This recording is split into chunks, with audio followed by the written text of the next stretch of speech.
எல்லாரும் கண்டிப்பாக ஏப்ரல் 23 வந்து கன்னியாகுமரி மாவட்டத்தில் 100% வந்து கண்டிப்பாக வந்து ஓட்டு போடணும்.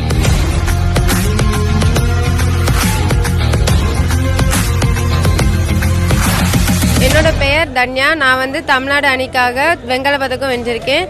நான் வந்து ஃபர்ஸ்ட் டைம் ஓட்டு போடுறது எனக்கு ரொம்ப பெருமையாக இருக்குது. நமது வாக்கு நமது வலிமை, விளையாடுவோம், வாக்களிப்போம்.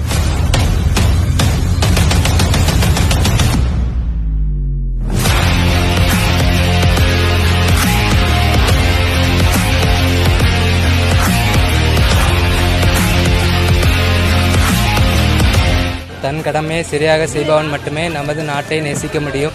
எல்லாரும் 23 அன்று வாக்களிங்கள். ஏப்ரல் 23 அன்று கன்னியாகுமரி மாவட்ட மக்கள் 100% நமது வாக்கை செலுத்துவோம்.